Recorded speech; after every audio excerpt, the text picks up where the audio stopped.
Enlève-moi ça, là. Non, mais je sais, le docteur, il a dit qu'il faut se couvrir, mais... Mais ouais, mais attends, je suis pas un cosmonaute, moi.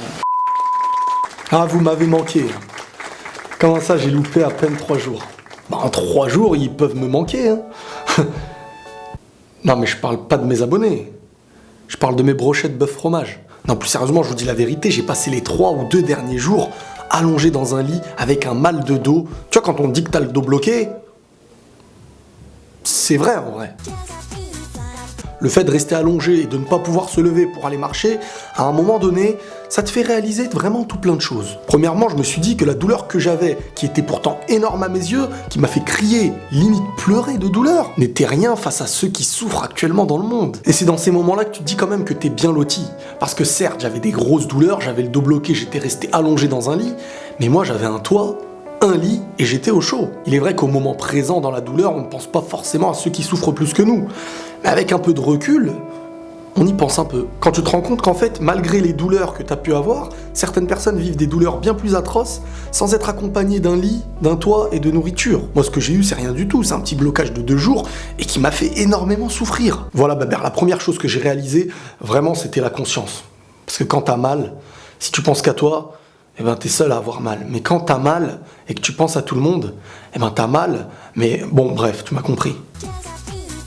Deuxièmement, t'imagines bien que rester 2 jours allongé en regardant le plafond, ça te fait cogiter sur tout plein de choses.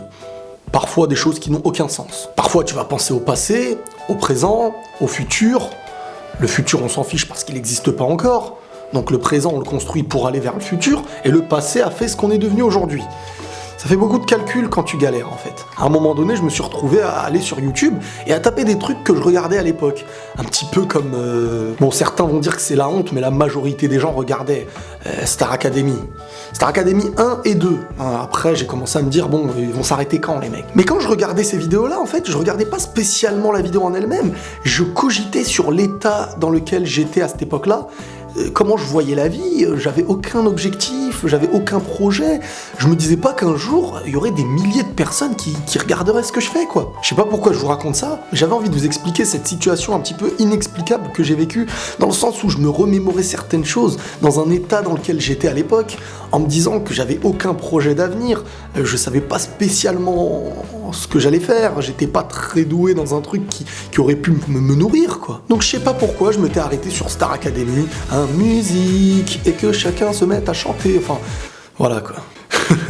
Pourquoi tu te moques, Bébert? Non mais faut être honnête dans la vie. C'est grâce à certaines choses qu'on est devenu certains quelqu'un, quoi. Non mais c'est vrai, Bébert. On doit pas avoir honte de ce qu'on a fait par le passé tant qu'elle nous a fait devenir quelqu'un de meilleur. Je dis pas qu'aujourd'hui je suis devenu quelqu'un, mais voir que des milliers de personnes te regardent, des milliers de commentaires, des milliers de messages privés, de soutien, de personnes qui vont mieux grâce à certaines vidéos, etc., tu te dis qu'à un moment donné, t'as quand même été un petit peu utile. Et en plus d'avoir été modestement utile pour certaines personnes, j'arrive à me faire plaisir. Et ça, réellement, c'est quelque chose qui compte énormément à mes yeux. Par le passé, j'ai jamais réellement senti être doué dans quelque chose qui pourrait m'aider dans la vie. Ok, je savais un petit peu jouer au foot, un petit peu dessiner, mais comme disait ma mère, ça va pas te ramener du fric. Voilà, on va être clair. Bref, c'est un gros bazar cette vidéo, on dirait un genre de My Realest Life mixé à un journal intime. Bébert, fais quelque chose s'il te plaît.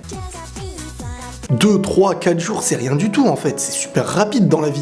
Mais je me suis rendu compte qu'en cette période-là, quand j'ai pas pu écrire de vidéos, tourner de vidéos, monter et interréagir un petit peu avec vous, ça m'avait grave manqué. Je dis pas que je serai là éternellement, on sait pas de quoi demain sera fait, mais j'avais envie de partager ce petit moment avec vous. Et en dehors de la première chose qui était la réflexion un petit peu sur le monde, la deuxième chose qui était un petit peu la réflexion sur moi-même, j'ai eu cette troisième chose, le mal de dos. Parce que c'est bien beau la réflexion sur le monde, c'est bien beau la remise en question, en se disant je suis devenu un petit quelqu'un, et tout ça, Bébert, mais c'est vrai que j'avais mal, franchement. Et à ce moment-là, pour vous dire la vérité, j'ai quand même compris qu'un dos, ça pouvait faire mal, en fait. Je sais pas si t'as déjà eu le dos bloqué, mais en étant allongé, en fait, t'as mal.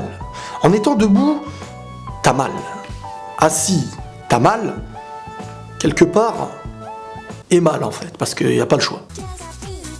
Ne pas pouvoir trouver une position pour dormir, ne serait-ce qu'au millimètre près, c'est saoulant, hein, Bébert. Hein. Toi, t'étais là à te marrer, Mais tu vas voir quand ça va t'arriver. Je te le souhaite pas, je suis pas quelqu'un comme ça. À mes yeux, je sais pas pour vous, s'il y a bien deux choses qui font super mal à l'être humain, en dehors d'un cœur brisé, c'était la petite séquence émotion bébert, le double D.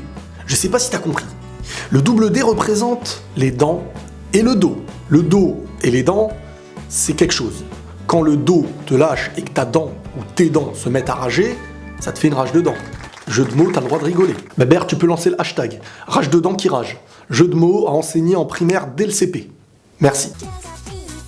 Bref, c'était un petit retour du lit, maintenant je peux marcher, regarde, hop là. Et c'était pour vous dire aussi de faire attention à votre santé, à la santé de vos proches, celle de vos parents, et estimez-vous heureux aussi d'être en bonne santé. Moi le premier, je m'estime heureux, parce que Dieu merci, je suis en très bonne santé. Et n'oubliez pas d'en profiter dans le bon sens du terme. J'ai pas dit profite, va faire n'importe quoi. Les gens, quand on leur dit profite, ouais mais bébert, quand on te voit, on a tout de suite compris que toi t'as bien profité dans ta vie. Ouais mais ça va pas donner des super résultats. Bah oui, mais voilà, c'est ça aussi. Avant de partir au fait, un petit truc, c'est de toutes les personnes parmi vous qui n'ont pas encore regardé Lost, je vous conseille de regarder, parce que, enfin vous verrez. Allez les loups, la paix sur vous. En fait, ça fait longtemps que je vous l'ai pas dit, mais quand même, abonne-toi en fait. Ça serait bien.